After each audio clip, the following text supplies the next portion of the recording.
Hello friends, ഇപ്പോൾ സമയം 5:34 ഞായറാഴ്ച. അപ്പോൾ നിങ്ങളൊക്കെ ചിന്തിക്കുന്നുണ്ടാവും, ഈ ഞായറാഴ്ച ഇത്രയും നേരത്തെ എഴുന്നേറ്റിട്ട് ഞാൻ എങ്ങോട്ട് പോകുന്നു. പോവുകയാണ് ഒരു സ്ഥലത്തേക്ക്. യൂഷ്വലി ഞാൻ ഇത്ര നേരത്തെ ഒന്നും എഴുന്നേൽക്കാറില്ല കേട്ടോ. കാരണം തിങ്കളാഴ്ച മുതൽ ശനിയാഴ്ച വരെ ജോലിക്ക് പോകുന്ന ഞാൻ ആകെ കിട്ടുന്ന ഒരു ഞായറാഴ്ചയാണ്. ആ ഞായറാഴ്ച സുഖമായിട്ട് കിടന്നുറങ്ങി ഭയങ്കര ലേറ്റായിട്ട് എണീക്കുന്ന ഒരാളാണ്. പക്ഷേ ഈ ഞായറാഴ്ച എനിക്കൊരു സ്പെഷ്യലാണ്. നമ്മുടെ എല്ലാവരുടെയും ലൈഫിൽ ഫസ്റ്റ് ഡേ അല്ലെങ്കിൽ ആദ്യം എന്ന് പറയുന്ന ഒരു വാക്കിന് ഭയങ്കര ഇമ്പോർട്ടൻസ് ഉണ്ടാവും. എല്ലാവരുടെയും ഉണ്ടോ എന്ന് എനിക്കറിയില്ല, പക്ഷെ ചിലവരുടെയെങ്കിലും ഡെഫിനറ്റ്ലി ഉണ്ടാവും. അപ്പം അതുപോലത്തെ ഒരു ദിവസമാണ്. അപ്പം നല്ലൊരു ദിവസത്തിന് വേണ്ടി നമ്മൾ പോകുമ്പോൾ പ്രാർത്ഥിക്കണം അല്ലേ? അതാണല്ലോ. അപ്പോൾ ഒരു കട്ടനൊക്കെ ഇട്ട് കുടിച്ച് ഒന്ന് ഫ്രഷൊക്കെ ആയി അങ്ങനെ പോവാണ്. എവിടേക്കാണ് പോകുന്നതെന്ന് വെച്ച് കഴിഞ്ഞാൽ, ഇവിടെ വാസ്കോ അടുത്ത് ചിക്കാലിം എന്ന് പറഞ്ഞൊരു സ്ഥലത്തേക്ക്. അപ്പോൾ എന്തിനാണ് പോകുന്നതെന്ന് നിങ്ങൾക്ക് വഴിയെ കണ്ടറിയാം. അപ്പം ഞാനിങ്ങനെ ഇറങ്ങുന്ന സമയത്ത് ഞങ്ങളുടെ വീടിൻ്റെ ഫ്രണ്ടിൽ ഒരു വലിയൊരു മരമുണ്ട്. അപ്പോൾ കുറേ കിളികൾ, കാരണം കാലത്ത് തന്നെയല്ലേ. അങ്ങനെ ഞങ്ങൾ രണ്ടുപേരും കൂടെ, ഏട്ടനാണ് വണ്ടി ഓടിക്കുന്നത്, ഏട്ടനാണ് ഇതൊക്കെ എനിക്ക് എടുത്തിരുന്നത്. അങ്ങനെ ഞങ്ങൾ രണ്ടുപേരും കൂടെ പോവാണ്. അപ്പം ഞങ്ങൾ താമസിക്കുന്നത് വാസ്കോ സിറ്റിയിൽ തന്നെയാണ്. അപ്പോൾ ഇവിടെ നിന്ന് ഏകദേശം ഒരു 5 കിലോമീറ്ററോളം ഉണ്ട് ഈ പറയുന്ന ചിക്കാലിം സ്ഥലത്തേക്ക്. അപ്പോൾ ഈ കാണുന്നതാണ് ചിക്കാലിം ജംഗ്ഷൻ. ഇവിടെ നിന്ന് ഒരു 2 മിനിറ്റിൻ്റെ ദൂരമേ ഉള്ളൂ കേട്ടോ നമ്മൾ പോകാൻ ഉദ്ദേശിക്കുന്ന സ്ഥലത്തേക്ക്. ഈ വഴി നേരെ പോയി കഴിഞ്ഞാൽ നമ്മൾ ഡാബോലിം എയർപോർട്ട് എത്തും, അതായത് ഗോവ എയർപോർട്ട് എത്തും. അപ്പോൾ നമ്മൾ പക്ഷേ ലെഫ്റ്റ് എടുത്തിട്ട് ഇവിടെയാണ് നമ്മുടെ പരിപാടി.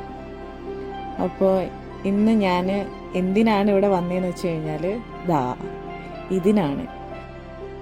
യെസ്, എൻ്റെ ആദ്യത്തെ 2 വീലർ ക്ലാസ്സാണ്. അപ്പോൾ എനിക്ക് പഠിപ്പിച്ചിരുന്നത് ഇവിടെ ഒരു ആൻറ്റി, ഏട്ടൻ്റെ അമ്മയുടെ ഫ്രണ്ടാണ് ഈ ആൻറ്റി, ശൈലജ ആൻറ്റിയാണ്. അപ്പോൾ ഇതെന്ന് എൻ്റെ ആദ്യത്തെ ക്ലാസ്സാണ്. അപ്പോൾ ആദ്യം നമുക്ക് പഠിപ്പിച്ചു തന്നത് എങ്ങനെയാണ് ബാലൻസ് ചെയ്യേണ്ടത്, നമ്മുടെ ബോഡി വെയ്റ്റും വണ്ടിയുടെ വെയ്റ്റും കാലിൽ എങ്ങനെയാണ് ബാലൻസ് ചെയ്ത് വെക്കേണ്ടത് എന്നൊക്കെയാണ് ആൻറ്റി പറഞ്ഞു തന്നത്. അപ്പോൾ നന്നായിട്ട് ആൻറ്റി എക്സ്പ്ലെയിൻ ചെയ്ത് തന്നിട്ടുണ്ടായിരുന്നു. അപ്പോൾ ഒരു കോൺഫിഡൻസ് കിട്ടിയിട്ടോ. അങ്ങനെ ഇന്നത്തെ ക്ലാസ്സിൽ ജസ്റ്റ് ബാലൻസിങ് മാത്രമേ ഉള്ളൂ. ബോഡി വെയ്റ്റും സ്കൂട്ടിയുടെ വെയ്റ്റും ഒക്കെ കൂടി ബാലൻസ് ചെയ്തിട്ട് മുന്നോട്ട്. അപ്പോൾ ഈ പരിപാടി എന്ന് വെച്ച് കഴിഞ്ഞിട്ടുണ്ടെങ്കിൽ വളരെ ടയറിങ് ആയിരുന്നു. അതായത് വണ്ടി ഓൺ ചെയ്യാതെ നമ്മൾ 2 കാലും വെച്ച് തുഴഞ്ഞ് നമ്മൾ വണ്ടി മുന്നോട്ട് കൊണ്ടുപോകണം. എന്നിട്ട് അവിടെ പോയിട്ട് ടേൺ ചെയ്ത് വരണം. അതായിരുന്നു ഇന്ന് പഠിപ്പിച്ചത്. ഭയങ്കര ബുദ്ധിമുട്ടായിരുന്നു കേട്ടോ. നല്ല എന്താ പറയുക, ഫോഴ്സ് ഇടണമല്ലോ ഇതും കൊണ്ട് തള്ളി നീക്കാനായിട്ട്. അപ്പോൾ അതിനു മുന്നേ ആൻറ്റി എനിക്ക് ഇൻഡിക്കേറ്ററും ബ്രേക്കും ആക്സിലേറ്ററും എന്തൊക്കെയാണെന്നൊക്കെ എക്സ്പ്ലെയിൻ ചെയ്ത് തരികയാണിത്. അങ്ങനെ ഞാൻ തുഴഞ്ഞ് ഒരു ഇതായി എന്ന് പറയില്ലേ, ഭയങ്കര ടയേർഡായിപ്പോയി. ഞാൻ വിചാരിച്ചു ആദ്യം എളുപ്പമായിരിക്കുന്നത്, എനിക്കെന്തോ കാലെത്താത്ത പോലെയായിരുന്നു. മേ ബി എനിക്ക് ഹൈറ്റ് ഇല്ലാത്തതുകൊണ്ടായിരിക്കും കേട്ടോ. അങ്ങനെ തുഴഞ്ഞ് ഒരു വകയായി എന്നൊക്കെ പറയാം.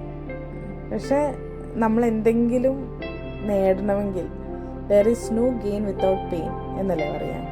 അപ്പോൾ ഇതൊന്നും ഒരു പ്രശ്നമല്ല എന്ന് വിചാരിച്ചിട്ട് അങ്ങോട്ട് തള്ളി നീക്കി.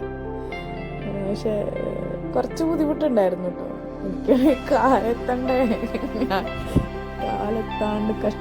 കഷ്ടപ്പെട്ട് കുഴഞ്ഞു എനിക്കാണെങ്കിൽ ഇരിക്കാനും പറ്റുന്നില്ല. എന്നിട്ട് ആൻറ്റിയോട് പറഞ്ഞു, ആൻറ്റി എനിക്ക് ഇരിക്കാൻ പറ്റുന്നില്ല. അപ്പോൾ ആൻറ്റി സാരില്ല മോളെ, അത്രയേ പറ്റുള്ളൂ പറയാം. പക്ഷെ അടിപൊളിയായിരുന്നു. തിരിച്ചു പോകുമ്പോൾ ഒരു ചെറിയൊരു കയറ്റാണ്, അത് കുറച്ച് ബുദ്ധിമുട്ടാണ്. അങ്ങനെ ഇതുപോലൊരു 3-4 റൗണ്ട് ഞാൻ ചെയ്തു. അപ്പോഴേക്കും തീരുമാനമായി എന്ന് പറയാമല്ലോ. പിന്നെ ഇത്രയും നേരത്തെ ആയതുകൊണ്ട് വലിയ വെയിലൊന്നും ഉണ്ടായില്ല കേട്ടോ. അതൊരു നല്ലൊരു കാര്യം.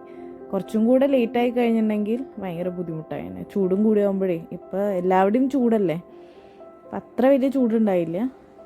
അപ്പം ഞാൻ ആൻറ്റിയോട് പറയാം, അയ്യോ എനിക്ക് മതിയായി, എനിക്ക് പറ്റണില്ലേ എന്നൊക്കെ ഞാൻ പറയുന്നുണ്ട്. പക്ഷെ ആൻറ്റി പറയാം, ഇല്ല മോളെ പറ്റും, ഞാൻ തള്ളുന്നുണ്ട്.